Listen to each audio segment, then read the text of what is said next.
Bonjour, mesdames, messieurs, et bienvenue à ce nouvel épisode de votre balado Gotchard. Un épisode qui tire un peu dans toutes les directions cette fois, puisqu'on aura plusieurs essais à vous présenter.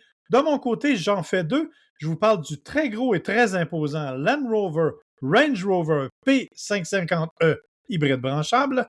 Avec un nom comme ça, le long va être plus long que l'essai. Et bien sûr, la nouvelle Honda Prélude, dont j'ai eu le plaisir de faire l'essai. Moi, de mon côté, je vais vous parler de mon essai de la Fiat 500e Giorgio Armani et évidemment de certaines actualités comme d'habitude. Moi, c'est William Bouchard. Moi, c'est Marc Bouchard et vous écoutez Gotchard.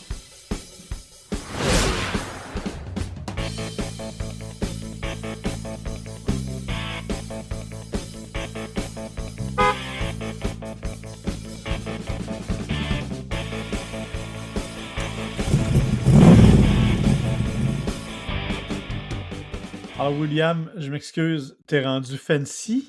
Tu fais des Fiat 500e, mais Giorgio Armani? Rien de Giorgio moins? Armani, ben oui, c'est quand même... le pire, c'est que ça se ressent pas tant que ça. On y reviendra. C'est quelques Ouais, petites inspirations, mais bon, hein, il fallait bien aller dans le petit luxe cette semaine. effectivement. Parce que moi, je commence avec le gros luxe. Et quand je parle de gros luxe, c'est dans tous les sens du terme, je te dirais. Puisque j'ai fait l'essai du Land Rover Range Rover P550e. C'est bien sûr, vous l'aurez compris, le plus gros de tous les véhicules Land Rover. La bonne nouvelle, c'est que j'avais quand même pas la version allongée. Là, j'avais la version dite courte. C'est un véhicule, évidemment, de grand luxe au départ, dont le prix est aussi, je dirais, de grand luxe dès le départ, puisque le prix d'entrée de ce Land Rover à hybridation branchable, ben, c'est 155 000 euh, Quand même. ouais, ouais, c'est ça, exactement. Je te vois le visage, Will. Et oui, effectivement, c'est un peu la réaction que j'ai eue en regardant la fiche de prix. Évidemment, vous avez à bord absolument tout ce que Land Rover a à vous offrir de mieux. Qualité des matériaux, des cuirs haute qualité, bien sûr, des systèmes d'infodivertissement qui s'appellent le PV Pro. Pas nécessairement toujours facile d'utilisation, mais quand même beaucoup plus facile qu'il ne l'a déjà été, plus intuitif, beaucoup d'espace et comme tous les Land Rover de ce monde, ben, c'est un véhicule qui peut compter sur des systèmes de 4 roues motrices absolument spectaculaires qui peuvent littéralement vous amener dans à peu près toutes les conditions, y compris jusqu'à 90 cm d'épais d'eau. Ce qui n'est pas rien, bien sûr, là, c'est 3 pieds d'eau à peu près qu'on peut traverser avec ce genre de véhicule-là. Ce qui est assez étonnant, cependant, c'est que c'est aussi la version, je vous l'ai mentionné, hybride branchable. Donc, c'est un véhicule qui est quand même très puissant. 543 chevaux, 590 livres-pieds de couple, c'est énorme. Il est propulsé par un moteur 6 cylindres 3 litres, turbo compressé, ben, biturbo en fait même. Donc, évidemment, ça nous permet dans quand même des accélérations remarquablement vives malgré les dimensions du véhicule. On ajoute à ça une boîte automatique 8 rapports, je vous l'ai dit, rouage 4 roues motrices, bien entendu. Mais la particularité, c'est la batterie. Parce que, comme c'est un hybride branchable, on a une batterie lithium-ion de 38,2 kWh qui, en théorie, devrait nous offrir jusqu'à 85 km d'autonomie.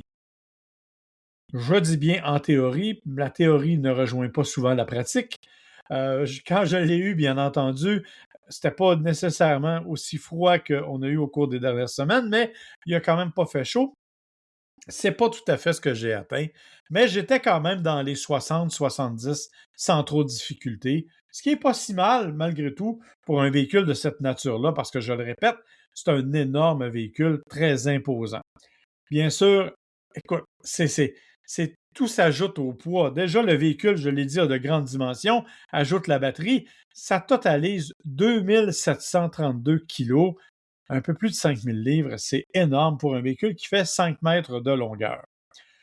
Pour le reste, on est dans un véhicule qui est agréable comme les Land Rover peuvent l'être. Tu as déjà essayé des Land Rover. Tu sais que, bon, bien entendu, l'insonorisation est impeccable. La qualité des systèmes sonores est absolument au-delà de tout ce qu'on peut s'imaginer. Bien sûr, il y a de grandes qualités. Oui, il y a toujours des doutes quant à la fiabilité, mais ça, malheureusement, on ne pourra pas annuler ces doutes-là avant plusieurs années parce qu'on a eu quelques difficultés du côté de Land Rover. Mais tout ça pour dire que c'est un véhicule d'exception. véritablement. Je ne m'étirerai pas trop longtemps sur l'essai parce que je sais pertinemment que ce n'est pas le genre de véhicule de volume. C'est plutôt un véhicule de niche, c'est plutôt un véhicule que l'on va apercevoir occasionnellement. Ça vaut quand même la peine de l'observer en détail parce qu'il y a plusieurs éléments, notamment au niveau du design, qu'on a considérablement amélioré au fil des ans.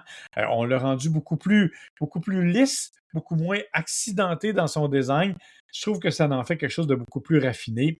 Alors, si vous êtes à la recherche d'un véhicule de cette nature-là, capable de remorquer, capable de traîner, capable d'amener des passagers, bien entendu, en tout confort, et qui va vous amener à la fois dans le bois, si vous avez le courage de le faire avec un véhicule de ce prix-là, bien entendu, mais il va vous amener à la fois Ouais, dans faut le... pas que tu manques ta shot, hein? Ça coûte cher, les erreurs.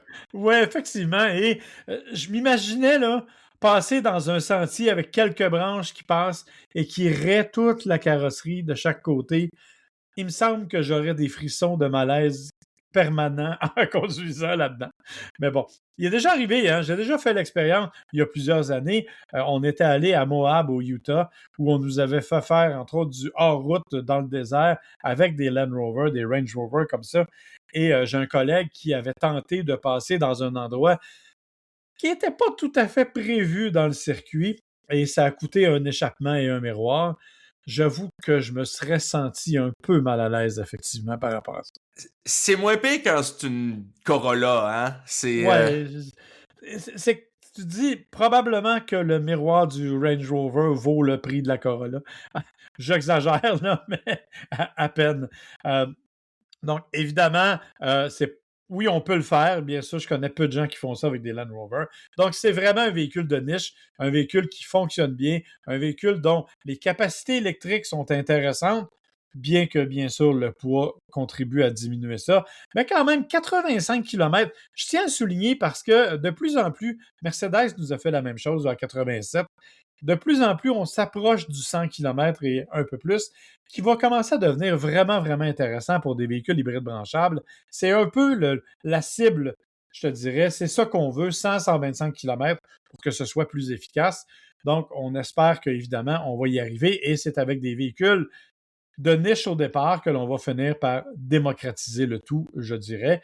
Donc, un beau véhicule, un véhicule qui vaut l'essai si vous êtes en mesure de le faire, mais bien entendu, un véhicule qui vient avec une facture qui est assez conséquente, c'est le moins que l'on puisse dire. Je vais tout de suite te parler de mon deuxième essai, parce qu'on va aller en diminuant sur les formats de véhicules, hein. On a commencé avec le Land Rover. On va tomber maintenant dans la Honda Prelude et on va terminer avec la Fiat. La Honda Prelude, c'est particulier parce que on a tendance, puis tu le sais, William, comme moi, tu es un observateur de l'industrie automobile, tu as vu réapparaître des noms connus qu'on a décidé de ramener. Tu sais, la Mustang qu'on a transformée en Mustang Mach-E. Le Charger qu'on a présenté en version électrique. Bon, maintenant, on a la version 6 cylindres, mais on a la version électrique. La Fiat 500 en est un autre exemple. Ce sont des noms qui étaient là il y a plusieurs années et que l'on a ramenés sous différentes formes. Le Ford Maverick, c'était auparavant une petite berline, c'est maintenant un petit camion, mais n'empêche, on a réutilisé le nom. Donc, quand on a décidé de ramener la Prélude, moi, je m'attendais à une Prélude, ce qu'elle était auparavant. Euh, Évidemment, les plus vieux vont se souvenir de cette voiture-là comme étant une sportive un peu rebelle, qui avait un petit moteur 4 cylindres qui était grognon, comme ça n'a pas de bon sens, mais qui demandait un petit peu d'effort, qui donnait des émotions quand on conduisait. C'était un peu le feeling. C'est pas exactement ça, juste en voyant l'extérieur, hein? Non, là, on arrive avec quelque chose. D'abord, au niveau du design, moi, je trouve qu'ils ont fait un excellent travail. Je trouve que la nouvelle Prélude, elle est très, très jolie. La première fois que je l'ai vue, j'avais des réticences, je l'avoue. Maintenant qu'elle est dans ma cour, je la trouve beaucoup plus belle. Elle est vraiment, je trouve que la partie avant est bien réussie, même si on dit qu'elle ressemble à la Toyota Prius, ce qui n'est pas faux. À un moment donné, il faut aussi comprendre que le design automobile a ses limites. comme n'importe quoi d'autre, là. À un moment donné, on ne peut pas s'éloigner à ce point. Quand on veut faire une voiture sportive, ben, il y a des éléments qui vont se rapprocher de d'autres voitures à l'allure sportive. Je suis d'accord. Par contre, côté rebelle, on l'a vraiment perdu en termes de Ah non, design. oublie ça, c'est rien de rebelle. Au contraire, on arrive avec une voiture qui est beaucoup plus raffinée, beaucoup plus sophistiquée. C'est beau ce qu'ils ont fait. Le toit arrière qui descend, la courbe est magnifique, le capot avant qui s'allonge. On a mis des grosses roues, des roues de 19 pouces sur un véhicule de cette nature-là. Le mien, il est blanc. D'ailleurs, ça, c'est une particularité. Il n'y a pas d'option. Quand tu achètes une Honda Prélude, il n'y a pas d'option. Il y a une seule option, en fait, c'est que tu peux choisir la couleur. Et encore, puisqu'il y a blanc, noir et rouge. Bon, évidemment. Au moins, il y a rouge. Si tu m'avais Ouais. juste dit noir, blanc et gris, j'aurais été un peu plus triste. Au moins, ils ont mis rouge. Ouais, et c'est pas un vrai blanc, hein. Ça s'appelle givre d'hiver. C'est un petit blanc grisant, bleuté. C'est un petit peu pâle, là. C'est pas un blanc pur. Ceci étant dit, elle a du look, elle a du style, le haillon à l'arrière qui s'étire, le bloc de lumière qui traverse latéralement à l'arrière, c'est magnifique. Ils ont fait un excellent travail. Même chose quand on monte à bord, même si je regrette amèrement qu'on ait recopié encore une fois chez Honda, on aime ça faire ça, là, prendre des intérieurs qui se ressemblent. Ben, on a repris l'espèce de grille d'abeilles, là, les nids d'abeilles que l'on retrouve dans le CR-V, dans le HR-V, dans la Civic. Ben, on le retrouve aussi dans la Honda Prélude. J'aurais aimé peut-être quelque chose d'un peu plus distinctif à ce niveau-là. En revanche, je suis obligé de te dire que la qualité des matériaux et les couleurs, ils ont pris une espèce de matériau qui est comme un. C'est pas du plastique, c'est pas du tissu, c'est comme un peu à relief malgré tout. C'est vraiment joli, c'est vraiment beau. C'est vraiment blanc. En tout cas, c'est blanc grisâtre à l'intérieur. Ça risque de devenir sale assez rapidement, mais c'est joli, c'est bien fait, c'est bien pensé. Tableau de bord et numérique, évidemment. J'aurais aimé qu'on soit capable de le personnaliser un peu plus que ça. Donc, on a un tableau de bord qui fait, je pense, c'est 9 pouces de mémoire. J'aurais aimé qu'on soit capable de jouer avec un petit peu. Bon, mais là, on le prend comme il est, puis il y a peu de changements que l'on peut faire. Écran central, système d'infodivertissement qui est correct. Disons que te connaissant, il ne te ferait pas hurler, mais il ne te ferait pas applaudir des deux mains non plus. Écoute, tant qu'il fonctionne, honnêtement, c'est déjà mieux que beaucoup d'autres véhicules, donc on va y donner ça. Il fonctionne bien, compatible Android Auto, Apple CarPlay sans fil. Donc, tout ça, c'est parfait. Système de recharge par induction, c'est bien, c'est installé, c'est là, ça va, donc il n'y a pas de problème. Un volant qui est assez chargé, beaucoup de petits boutons au volant. Moi, je déteste pas. Je trouve que ça amène un peu plus d'interaction. Même chose dans l'habitacle, quelques volants. Donc, quelques boutons plutôt. Mais honnêtement, je trouve que c'est bien réussi. Là, on arrive et on nous dit c'est un 2+2, hein, parce que c'est un coupé, hein, 2 portes. C'est un 2+2. Sincèrement, j'ai aucune idée où tu mets le +2. Oh, attends. Attends quelques minutes, on va t'en parler d'un char où tu sais pas où mettre le +2, là. Ouais, mais on s'entend pour dire que, bon, ta Fiat, elle est minuscule. Là on parle d'un véhicule quand même. Écoute, les deux places, je suis pas grand, là. Et honnêtement, il n'y a pas d'espace derrière moi pour les jambes. Oublie ça. C'est parfait pour la sacoche à ta mère, mais à part ça, il n'y a pas grand-chose d'autre qui peut rentrer là. Non, pas vrai. Les sièges sont assez grands, mais il n'y a pas d'espace pour les jambes, littéralement. Et l'autre élément, bien entendu, c'est que le toit étant extrêmement pentu, ben quelqu'un comme toi va se promener tout le long avec la tête ses genoux parce que il va toujours être accroché. Donc, évidemment, c'est pas vraiment conçu pour un usage régulier. Au contraire, cependant, on est capable d'abaisser les banquettes et on a déjà un haillon en arrière qui donne un bon espace de chargement.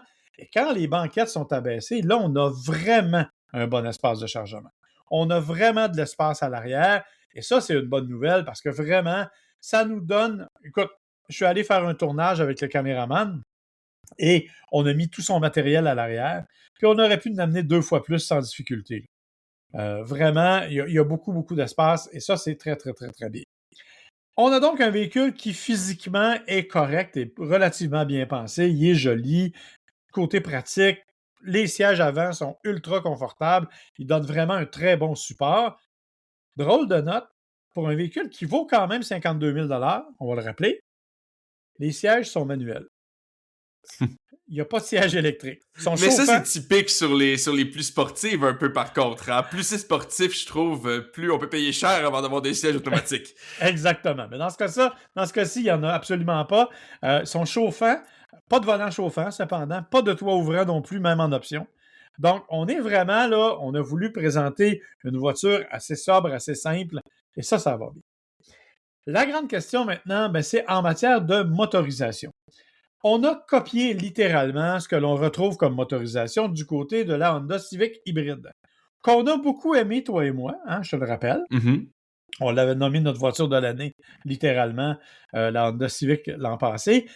C'est correct, ça fait le travail. La façon dont ça fonctionne, en fait, c'est qu'on a un petit moteur 4 cylindres qui est marié à 2 moteurs électriques, un qui sert de traction, l'autre qui est marié à la transmission. C'est comme un peu, dans certaines conditions, si le moteur à essence venait charger la petite batterie, puis que c'est ça qui propulsait les roues. Donc, quand on roule à basse vitesse en ville, on est capable de rouler en mode purement électrique. Quand on roule à vitesse moyenne, ordinaire, là, on a un mélange entre l'électrique et l'essence. Et quand on est sur autoroute, qu'on sollicite davantage la voiture, là, on se retrouve avec le moteur à essence pure. Total, 200 chevaux. Tu me dis, 200 chevaux. Mais c'est exactement la même chose que la Honda Civic hybride. Exactement la même chose. Et ce qui me trouble le plus, c'est le 0-100 qui se fait en 7,8 secondes selon les données. Ce qui n'est pas très sportif. Écoute, j'ai essayé la même semaine le Mazda CX-70 PHEV branchable qui fait, lui, le 0-100 en 6,8 secondes. Qui l'eût cru? Alors là, il y a quelque chose d'incohérent. Évidemment, ce n'est pas que la vitesse qui détermine la sportivité du véhicule, toute la partie avant du véhicule. Donc, les suspensions à double triangulation, tous les éléments de support, les suspensions adaptatives proviennent de la Civic Type R. Donc, évidemment, ça nous donne une tenue de route qui, ça, est exceptionnelle, il faut le dire. La tenue de route, elle est vraiment très, très bonne. Les suspensions font extrêmement bien le travail. Donc, on est dans un véhicule qui est capable d'en prendre, qui nous amène vraiment à une conduite dynamique intéressante, mais qui meurt un peu au feuilleton quand on arrive avec la puissance. Ça, c'est un peu décevant. D'autant que la transmission qu'il y a à l'intérieur, ce n'est pas une automatique, ce n'est pas une CVT, c'est une eCVT, donc une CVT électronique. Tu sais comment ça fonctionne. La particularité, c'est qu'on a un mode S+, qui nous permet de simuler des changements de rapport. Bon. Moi, j'ai des collègues qui m'ont dit « Écoute, c'est pareil comme si on changeait les vitesses. » J'ai pas trouvé, je vais être honnête. Oui, au niveau de la sonorité qui est d'ailleurs simulée puis qui sort par les haut-parleurs et non pas vraiment par l'échappement. Hein? Donc, oui pour la sonorité, mais non pour le feeling, non pour la sensation. Tu ressens pas les contre-coups, tu ressens pas le plaisir de manuel. Et dans certains modes, tu as 3 modes de conduite. 4, là, mais tu as le mode confort, tu as le mode sport, tu as le mode GT. Tu as le mode individuel où tu peux modifier des affaires personnelles, là, mais je ne le compte pas vraiment. Donc, quand tu le mets selon les modes de conduite, tu peux, oui, changer les vitesses au volant, mais dans certains cas, la voiture va te corriger. Quand tu fais une rétrogradation, tu ne peux pas laisser rouler le moteur à haut régime. Elle va le changer pour toi. Alors qu'en mode manuel, je pourrais très bien le faire moi-même et ça me permet d'aller tirer le maximum de sportivité. Donc, il y a cet élément-là qui est un peu dérangeant. Bien sûr, je peux comprendre l'idée vers une transmission de cette nature-là, mais j'aurais préféré avoir une boîte manuelle ou une boîte purement automatique parce que là, c'est un peu le meilleur des deux mondes et en même temps le pire des deux mondes. Donc, dans l'ensemble, j'ai beaucoup aimé mon expérience. Sincèrement, je suis sorti de la Honda Prélude en disant elle est agréable à conduire, elle est le fun, elle est belle. C'est une très bonne voiture, c'est juste pas une bonne Prélude. Ce qui est malheureux. Oui, disons qu'elle ne survit pas à son héritage. Ce qui ne veut pas dire que c'est un mauvais véhicule, je le répète. Moi, j'ai trouvé que c'était un très bon véhicule, un véhicule agréable, un véhicule amusant à conduire, mais il lui manque l'âme de la Prélude, il lui manque le plaisir de conduire. Je vais être bien plate, là, puis évidemment, c'est une caricature et je ne veux pas recevoir de tomates, là, mais j'ai le feeling de conduire une Toyota Corolla avec une meilleure tenue de route. Et encore, il y a des Corolla qui ont autant de tenue de route que ça. Donc, il n'y a pas de frisson de conduite, ce que nous procure généralement des véhicules sportifs. Qu'on pense à la Z, qui est pas mal plus puissante, mais qu'on pense à la BRZ que tu as conduit, ou la Toyota 86, là, c'est le même véhicule. Qu'on pense à la Subaru WRX, qui elle aussi a des palettes au volant avec une simulation de changement de vitesse, mais c'est mieux réussi. On va plus chercher le côté organique de la conduite, alors que j'ai trouvé que la Prélude, elle restait froide. J'ai fait une comparaison qui peut sembler sexiste, mais vous allez comprendre où je veux en venir. Tu sais, quand on regarde certains films, des fois, là, dans les films d'action, il y a toujours la très jolie dame suédoise avec les cheveux blonds, blonds, blonds, les yeux bleus, bleus, bleus, qui est magnifique, mais qui est d'une froideur absolue. Ben, j'ai l'impression que ça, c'est la Honda Prelude. Une très belle voiture, mais qui est d'une froideur et qui n'a pas ce côté chaleureux et organique-là qu'on s'attend d'une voiture sportive. Ben écoute, c'est tout un stéréotype de film auquel faire référence pour un véhicule. Oui, mais bon, tu comprends ce que je veux dire. Oui, Alors absolument. évidemment, et à 52 000 ben écoute, on s'attendait peut-être à un peu plus. Toi, tu as eu l'occasion cependant de faire l'essai, on l'a dit depuis tantôt, de la voiture qui a été la star des dernières semaines parce qu'on a fait des rabais absolument phénoménaux. Et toi, ben, tu l'as essayé au moment où justement c'était le moment d'aller s'acheter une Fiat 500. Oui, absolument, parce que là, malheureusement, c'est fini, même si ça reste quand même un véhicule pas trop cher, mais hey, on l'a vendu à des prix absolument dérisoires, là. Tu me disais, c'était combien? C'était à peine au-dessus de 25$ par semaine, quelque chose comme ça? Dans certains cas, c'était littéralement 25 par semaine. Écoute, je te dirais que pour moi qui vis en banlieue du sud de Montréal, ça coûtait moins cher d'acheter une Fiat 500 que de prendre une passe d'autobus et de métro pour Montréal. Donc, évidemment, c'est... Mais C'est il n'y en a sûr. pas eu beaucoup, c'était en inventaire et bien sûr, c'est pas aussi pratique que dans certains cas. Ben, c'est ce que je m'en allais dire, parce que si tu fais l'aller-retour Montréal, disons qu'il va falloir que tu la branches assez souvent, il va falloir que tu la branches mal tous les soirs quand tu vas revenir chez toi. Donc, c'est peut-être ça la différence avec l'autobus. Mais écoute, quand même, commençons pas par un de ses côtés peut-être un peu plus problématique pour certains, qui est l'autonomie. Mais ça, je suis sûr que vous vous en doutiez rien qu'avec la taille du véhicule. Euh, mais plutôt commençons par ses bons côtés. J'ai aimé conduire ce tout petit véhicule-là. Mais c'est clair que sa taille, c'est le point central de pratiquement tout ce que je vais dire, parce que c'est à la fois son bon côté et son mauvais côté. Dans le sens que moi qui habite justement à Montréal, avoir un petit véhicule comme ça, surtout dans un coin où les places de parking peuvent parfois être difficiles à trouver, c'est le moins que l'on puisse dire, c'est sûr que c'est pratique de pouvoir se placer un peu n'importe où, un peu n'importe comment.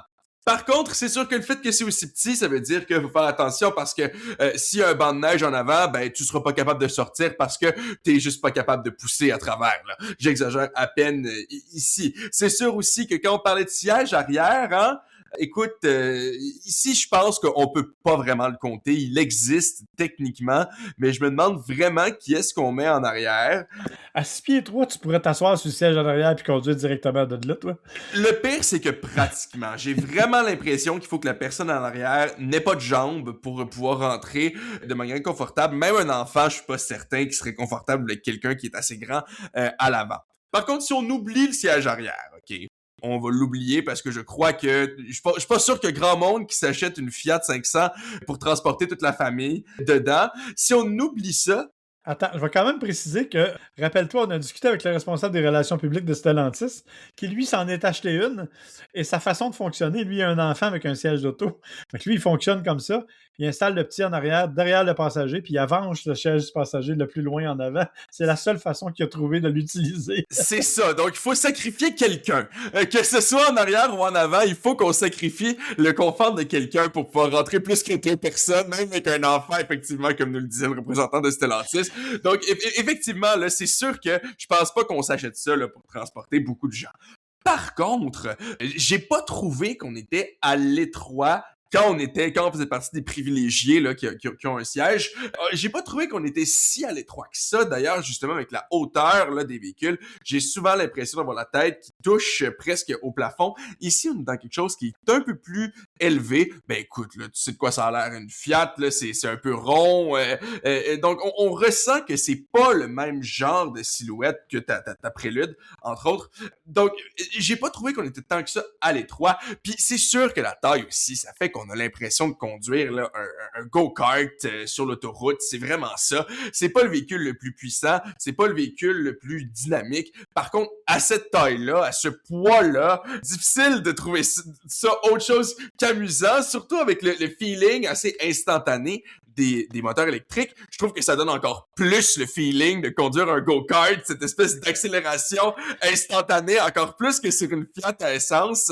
Donc, écoute, c'est sûr que, comme je le disais, faut garder ça en tête. Je pense que la première chose, si on a envie d'aller s'acheter une Fiat 500, faut se rappeler que c'est pas grave. Une fois qu'on a dit ça, cependant, il y a quand même des choses qui sont assez intéressantes, pas nécessairement sur papier, hein. Donc, la puissance, c'est 117 chevaux, 162 livres-pieds de couple. C'est Ouais. pas énorme, hein. Non, là, on n'est pas dans les très grandes hauteurs, mais en même temps, tu l'as mentionné, la voiture pèse 2 livres et demi, là. Exact, même avec la batterie. Donc, écoute, justement, on y reviendra dans quelques secondes, mais quand on considère que c'est pas un véhicule très lourd, en fait, c'est super le fun, puis je trouve que justement, la tenue de route, avec le fait que c'est électrique et la batterie qui fait descendre un peu le centre de gravité, j'ai trouvé quand même que c'était un peu plus intéressant que les Fiat normales, même si aussi, en termes de tenue de route, ben moi, dans mon coin, où on a l'impression parfois que les routes ont été bombardées là à cause de la taille des nids de poules, c'est certain qu'il fallait que je les évite. Tandis que certains véhicules que je me serais peut-être senti un peu plus confiant à prendre certains des nids de poules, là, avec la Fiat, il a fallu que je calcule un petit peu plus quel nid de poule j'étais capable de prendre et quel nid de poule je n'allais pas prendre. Je comprends, dans certains nids de poule, d'après moi, tu l'aurais perdu. Ben, c'est un peu ça. Franchement, ça ressemble à ça. Surtout dans mon coin à Montréal, il faut dire, là. Vraiment, c'est ça. Ça revient encore à sa taille, tu me diras. C'est vraiment ça le compromis central. L'autre compromis, comme je disais, c'est que la batterie non plus, la batterie est à l'image peut-être du véhicule. On nous affiche 220 quelques là, kilomètres, 227 kilomètres pour être précis, d'autonomie. Je ne crois pas que tu fasses 227 kilomètres autre que dans des conditions vraiment parfaites, là, mais certainement pas en hiver. Puis même moi, qui le remplit presque au complet, j'étais à 200, un petit peu en bas de 200 kilomètres. Ben, tu sais, en hiver, on le sait, tous les véhicules, qu'ils soient électriques ou pas, perdent de l'autonomie. C'est plus évident, bien sûr, sur les électriques parce qu'on le mesure réellement. Mais en plus, quand on as déjà pas beaucoup, comme 227, ça commence à devenir compliqué. En revanche, tu l'as dit depuis le début, c'est un véhicule de ville. C'est pas un véhicule que moi j'achèterais parce que je fais beaucoup plus d'autoroute. À 227, ce que je ferais jamais sur autoroute, là, j'en aurais 150, ce serait pas pratique pour moi, là. Ben, même à ça, quand tu y penses, là, c'est quoi, une centaine, 120 kilomètres, là, l'aller-retour de la maison jusqu'à Montréal.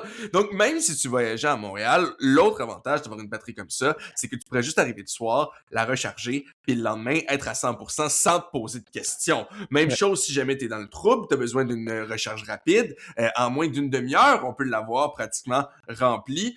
Moi, je l'ai poussé un peu plus, le passé le 80, donc c'est sûr que ça ralentit à ce niveau-là, mais le 0%, mettons 10% à 80%, selon moi, en une demi-heure, là, évidemment, encore une fois, dans les bonnes conditions, quand il fait pas trop froid, mais c'est clair que tu l'as, sinon même moins, dépendamment de la puissance de la borne. Donc, c'est sûr que, encore une fois, ça dépend de son utilisation, mais je pense que on le dit chaque fois qu'on parle des véhicules électriques, hein, que c'est vraiment le mode de vie qu'il faut se poser des questions. Est-ce que ça fonctionne avec notre mode de vie? Mais je pense que celle-là particulièrement, la Fiat 500 particulièrement, il faut se poser la question si on est capable de vivre avec ce genre d'autonomie-là. Mais si on est capable de le faire, personnellement, je pense que c'est un joli véhicule. J'ai même pas parlé de l'aspect Giorgio Armani de la chose. Même si, bon, comme je l'ai dit d'entrée de jeu, il n'y a pas énormément de différence. Là, c'est quelques garnitures, la signature du designer un peu partout. Mais bon, somme toute, c'est assez semblable à la version, je me souviens plus du nom de petite seconde, à la version, Red. la Prima, voilà, qui est la version milieu de gamme en termes d'équipement. Donc, c'est un petit peu plus que la version de base, là, évidemment. Mais on paye, je crois, pas mal pour avoir le nom Giorgio Armani un peu partout. En version essence, ils nous avaient sorti la version Gucci. Alors, on est vraiment dans le design, la cote de designer avec les voitures, les Fiat 500. Ben oui, à l'italienne, hein, c'est vraiment ça. Côté technologie, je dirais presque la même chose que ce que tu as dit là de ton côté. Donc, on va pas se rouler par terre, là, on va pas applaudir devant le système d'infodivertissement. Par contre, je l'ai apprécié pas mal plus que certains autres véhicules. J'ai trouvé qu'il fonctionnait extrêmement bien, qu'on avait un écran qui était d'une taille assez raisonnable aussi pour la taille du véhicule, parce que des fois, on dirait qu'il y a juste un petit peu trop la taille quand on est dans un petit véhicule. Là, je pense entre autres au Mini qui s'efforce d'avoir le cadran rond avec un écran qui fonctionne pas du tout parce que l'écran est rectangulaire, hein, donc ça fait juste couper l'écran au bout du compte. Donc ici on n'a pas ce problème-là.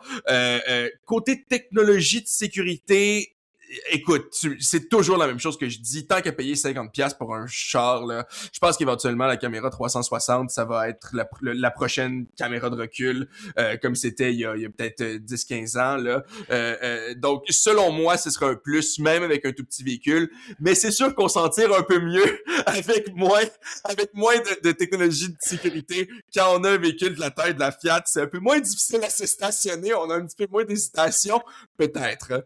Tu peux presque la placer à bras, en fait, au point Oui, c'est ça, pratiquement. Là. Donc, écoute, rendu là, c'est un petit peu moi qui chiale pour chialer. Mais le prix, par contre, surtout de la version Armani est quand même à mentionner parce que si on se prend la version Armani avec tous les frais et tout ça, on s'approche dangereusement du 50 000 du 48 000 quand même là, au total. Oui, c'est 48 000 un petit peu plus. C'est vraiment pas donné, selon moi, pour quelque chose qui va être soit un véhicule très urbain, soit un second véhicule. Je pense que si on était capable d'avoir le 25 par semaine, écoute, pourquoi pas rendu là? Là, je pense que je paye plus cher en café, là.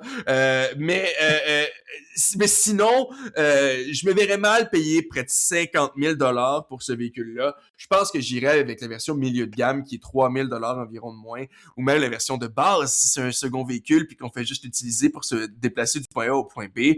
Si on n'a pas besoin de toutes les fioritures, franchement, j'irais même avec la version de base là, qui est 39 995, auquel on rajoute 2 000 environ de frais de transport et de Ouais. préparation. Il faut rappeler que tous ces véhicules-là sont admissibles à l'aide financière qui est actuellement disponible, tant du côté fédéral que provincial. Donc, ça nous permet là, de diminuer considérablement les coûts. Elle est encore très, très abordable. Même si on n'est plus à 25 par semaine, là, on parle de 50 à 57 souvent, on l'a vu affiché à ce prix-là. Donc, quand même, c'est une voiture qui est très, très abordable. Et comme tu l'as mentionné, ça répond à un besoin spécifique. Évidemment, ça ne peut pas plaire à tout le monde en termes d'espace, en termes d'autonomie, mais elle est aussi beaucoup plus fiable, on va le dire, parce que beaucoup de personnes avaient des doutes quant à la fiabilité de Fiat. Je peux vous garantir qu'actuellement, avec la version électrique, on n'a pas ces problèmes-là. Alors, mon cher William, c'était un bien bel essai. Moi, de mon côté, avant de passer à tes nouvelles, si tu permets, je vais te parler d'autre chose dont on parle très peu, et ce sont les pneus d'hiver. Tu le sais, à l'occasion, les compagnies nous permettent de faire l'essai de certains pneus pour des périodes un peu plus prolongées et de voir comment ils se comportent. Ça a été le cas cette année avec la compagnie Toyo, qui m'a fait faire l'essai des Observe GSI 6. C'est les pneus les plus récents que j'ai installés sur un vieux, disons, un Toyota Tundra d'un certain âge, c'est-à-dire qu'il date de 2012. Donc, évidemment, ce n'est pas la toute dernière mouture, il n'y a pas tous les éléments de sécurité actuels, mais n'empêche que c'est une camionnette assez imposante avec beaucoup de poids, beaucoup d'envergure. Donc, essayer des pneus d'hiver là-dessus, c'est toujours un défi parce que, d'une part, c'est une camionnette qu'on utilise souvent à l'ège, donc pas de chargement dans le coffre, ce qui permet donc à l'arrière d'être un petit peu plus léger. En même temps, la partie avant, elle est très lourde. La façon dont le véhicule est conçu, c'est toujours plus lourd. Donc, c'est un défi. Et honnêtement, j'ai été très étonné. Très étonné d'abord de voir que les Toyo Observe étaient extrêmement silencieux dans toutes les circonstances. J'ai fait un test pour le plaisir. J'ai amené un ami qui est habitué de rouler dans ce genre de véhicule et il pensait qu'on était encore sur les pneus d'été au moment où j'ai roulé avec. Donc, vraiment, c'est extrêmement silencieux. Malgré le dessin assez agressif des pneus, on a fait quelque chose de très, très silencieux. Je trouve ça très, très, très, très bien. Dans la neige, on a eu l'occasion de l'essayer, bien sûr, cet hiver dans toutes les conditions. Hein? Je pense qu'on a été choyés de ce côté-là. On a eu vraiment toutes les conditions. Ouais, choyé selon un certain point de vue, mais oui. Ouais, c'est ça. Le choix était là.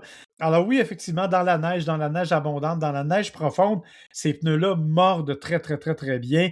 Ils font un travail impeccable pour dégager la neige. Donc, ça permet d'avoir une confiance. Tu es toujours en contrôle. Il n'y a pas de problème. Sur chaussée mouillée, ils font aussi le travail. Encore une fois, l'eau s'écoule très bien. Donc, il a été capable, parce qu'on a eu quelques redoux au cours de l'hiver. On n'a pas eu juste des moins 22. Au cours des redoux, ça s'est quand même bien déroulé. Le véhicule se comportait bien. Ce qui m'a surtout frappé aussi, c'est la solidité des flancs. Parce que, comme je te l'ai mentionné, on est dans un véhicule qui est assez lourd avec le Tundra. Alors, quand les flancs sont trop mous, ben là, évidemment, ça va affecter la direction. On a l'impression que le véhicule va flotter un peu. C'est absolument pas le cas dans ce cas-ci. Ajoute à ça, sur la glace. Là, c'est un autre défi. J'avoue que là-dessus, le Toyo était un petit peu plus compliqué. Alors, le Toyo a moins bien mordu dans la glace, malgré le fait qu'on nous dit qu'il y a beaucoup de silice à l'intérieur et que ça lui permet d'être efficace. Je t'avoue que là-dessus, j'ai été un petit peu plus déçu. Les freinages se prolongeaient un petit peu trop loin. Les virages, on les sentait peut-être un peu moins sûrs, un peu moins certains. Donc, dans l'ensemble, ce sont des véhicules, honnêtement, qui répondent tout à fait à la demande pour un pneu qui est utilisable, qui est vendu à la fois pour des berlines et pour des camionnettes, pour des VUS. C'est un bon pneu, je te dirais. C'est pas un pneu de très haut de gamme. Donc, c'est un pneu qui est quand même relativement abordable en termes d'achat, mais c'est un pneu qui offre une résistance et un excellent rendement. C'est un pneu qui va vous permettre d'être dans toutes les conditions ou presque absolument performant. Donc, c'est vraiment un pneu qui mérite considération. C'est un pneu que moi, je ne connaissais pas. C'était la première fois que je mettais à l'épreuve ces pneus-là. J'avais essayé différents pneus, dont des Michelin. Autrement, les Toyo se sont avérés définitivement un bon choix. Alors, si jamais l'an prochain, vous êtes à la recherche de pneus, dites-vous qu'ils sont disponibles dans à peu près toutes les grandeurs pour à peu près tous les types de véhicules. Donc, ce sont les Toyo Observe GSI 6. Moi, j'ai eu l'opportunité de les tester pendant quelques mois au cours de l'hiver. Bien sûr, l'hiver n'est pas terminé. Ils sont encore sur le Tundra, mais ils vont disparaître dans quelques semaines. Mais pour le moment, ils font tout à fait le travail. Et là, bien entendu, William, c'est le moment que nous attendons tous, le moment de ton bulletin de nouvelles. Disons bulletin de nouvelles, on va arrêter ça là, je te laisserai qualifier toi-même les nouvelles. Oui, j'en ai des plus insolites que d'autres, qui seraient peut-être l'adjectif que j'utiliserais, mais j'en ai qui nous font quand même nous questionner, dont cette première ici, qui parle de l'alcool au volant. Donc, on s'entend tous pour dire que l'alcool au volant, c'est pas bien, hein.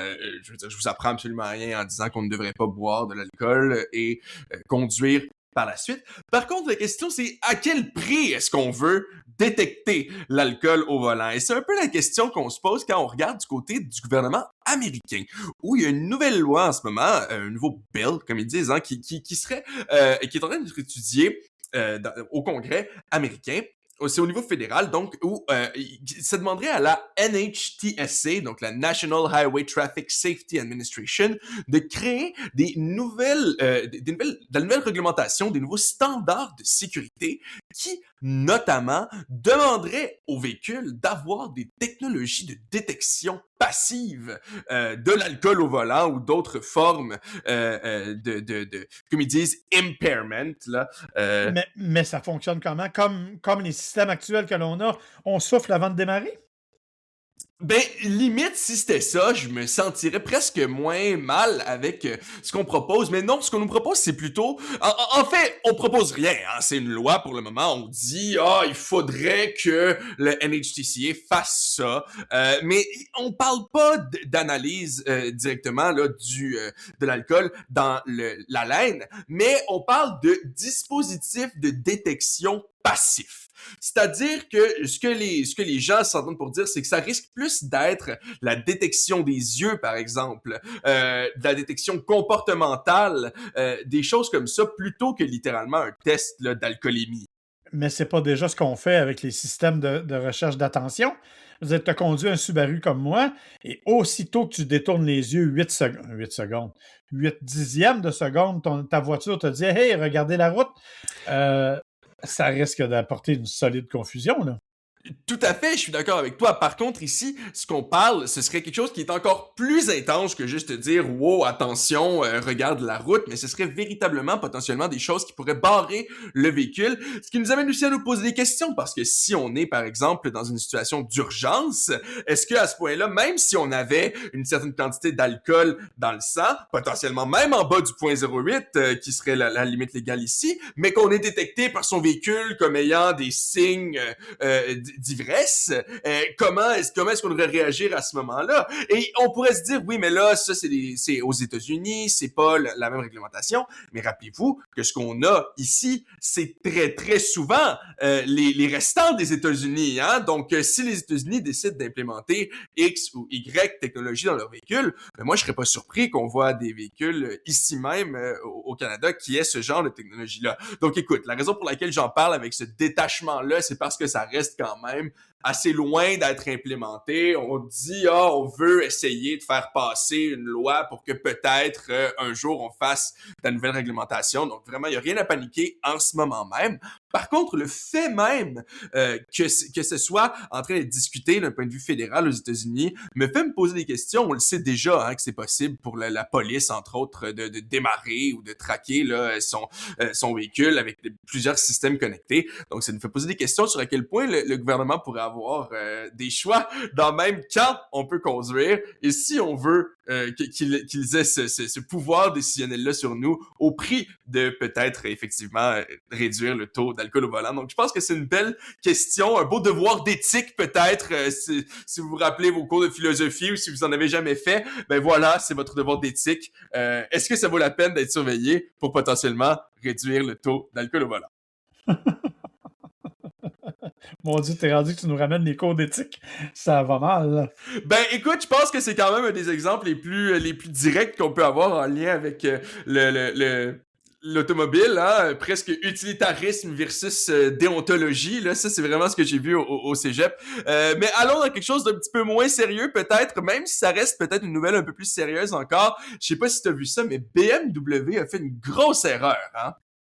C'est-à-dire?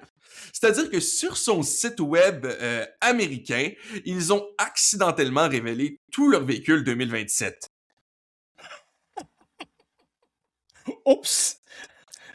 Ils Problème. ont probablement, en quelque part, fait la mauvaise mise à jour et ils ont révélé les véhicules 2027 avec, entre autres, la M350 X-Drive, la i340 X-Drive. Il y en a quand même une longue liste, là. La 740 X-Drive, la X5, la iX5. Donc, pratiquement tous les véhicules, en gros, qu'ils ont pour le moment ont été renouvelés. C'est pas une énorme surprise. N'empêche que c'est une grosse erreur pour un manufacturier.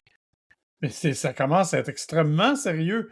Parce qu'effectivement, d'habitude, c'est des affaires qui sont super confidentielles et que l'on dissimule le plus longtemps possible. Oui, absolument. Écoute, dans ce cas-ci, ils ont été relativement chanceux parce que les seules vraies nouvelles, c'est des choses qu'on pouvait s'attendre. Entre autres, la série 8 et la Z4 ne vont pas être là en 2027. Mais ça, on le savait déjà, là. Donc, il n'y a pas grand-chose qui a été révélé. N'empêche qu'en termes de trucs insolites, c'est assez insolite. J'avoue que ça fait partie des erreurs que l'on voit très rarement. Maintenant, les 4 dernières, ça, c'est vraiment des niaiseries. Mais je les fais en rafale. Premièrement, écoute, on chiale beaucoup sur les idées d'abonnement. Hein? On est tous d'accord pour dire que c'est assez terrible. Par contre, est-ce que c'est mieux de faire payer 500$ pour utiliser le Frunk de sa Mac E? Hey, ça, c'est épouvantable. Ça, c'est épouvantable. Mais ma question, c'est qu'est-ce qui coûte 500$? Est-ce que le trou va être là quand même? On peut juste pas l'ouvrir? Qu'est-ce qui va se passer si on paye pas le 500$? Ben, c'est probablement ça, hein? Probablement. Parce qu'écoute, je suppose que ça va être là. Ils peuvent pas l'enlever. Ça fait partie de la structure même. Peut-être qu'ils mettront pas de fond.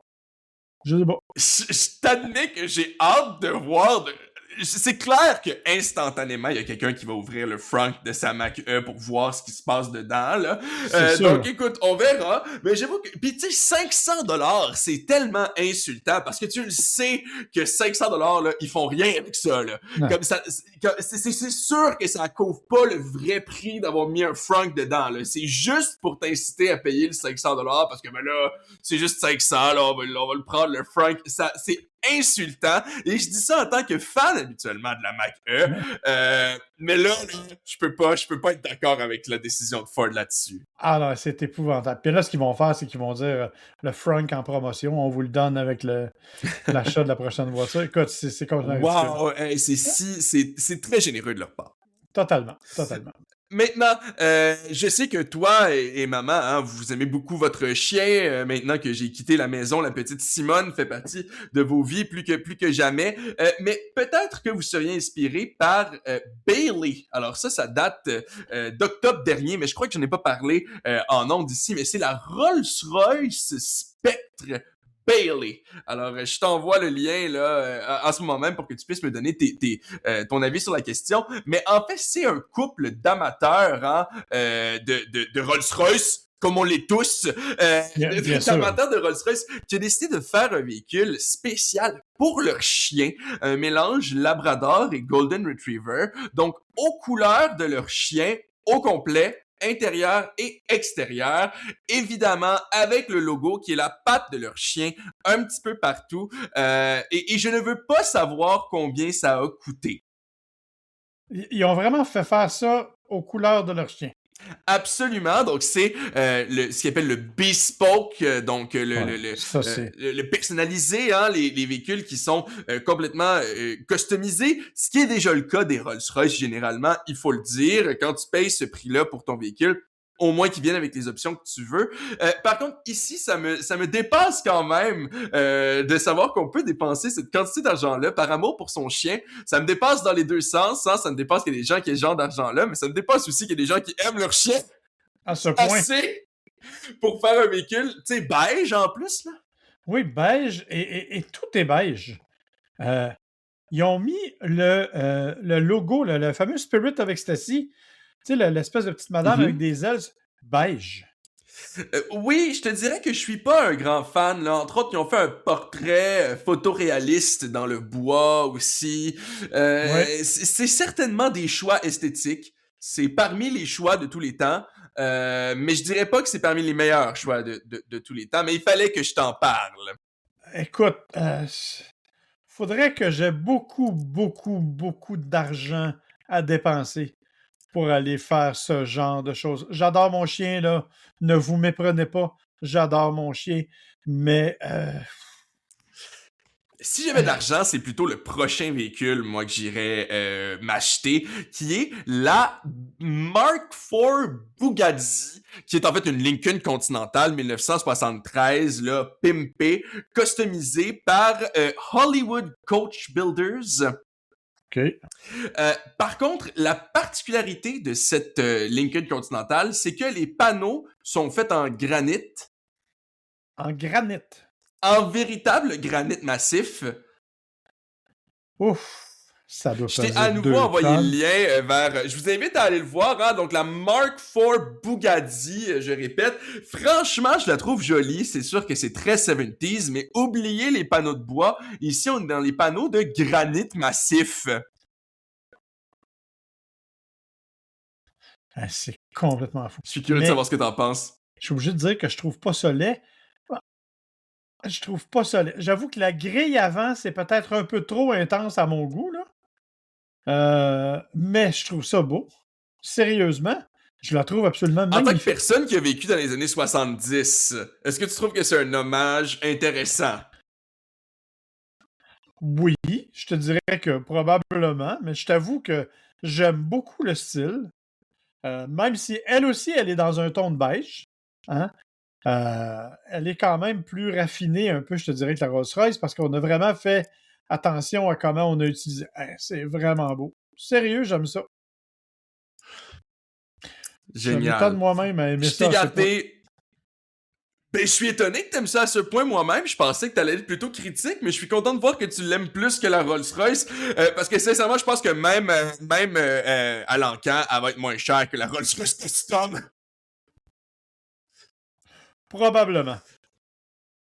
En tout cas, je termine avec l'histoire probablement la plus humoristique, disons ça comme ça, la plus... En même temps, on peut pas s'empêcher de se dire pardonnez-moi, pauvre dame, je te l'explique. Alors, en Floride, il y a une dame qui s'est faite arrêter parce qu'elle utilisait son cellulaire au volant, lui dit le policier.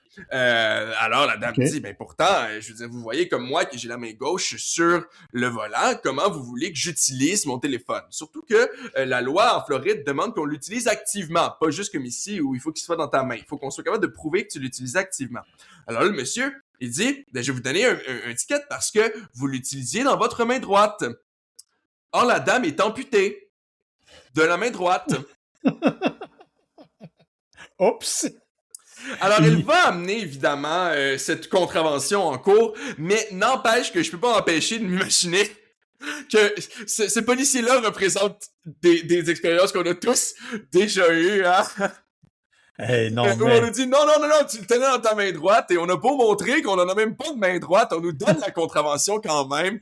Puis il faut passer après ça à travers le système de justice. Donc je termine avec ça.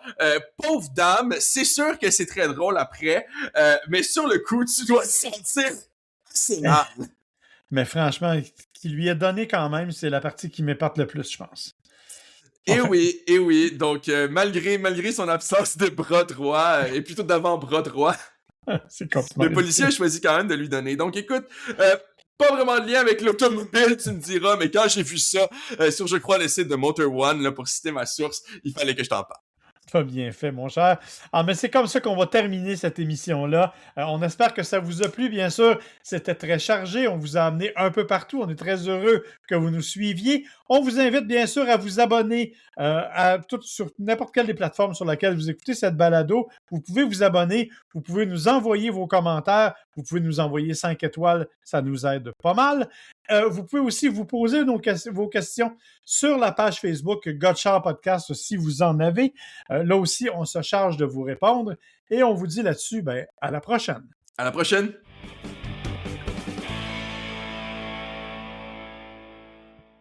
Gotchard est une production de l'agence MWA Bouchard, à l'animation Marc et William Bouchard, au montage sonore Audrey Denomé et pour la musique thème Kevin MacLeod.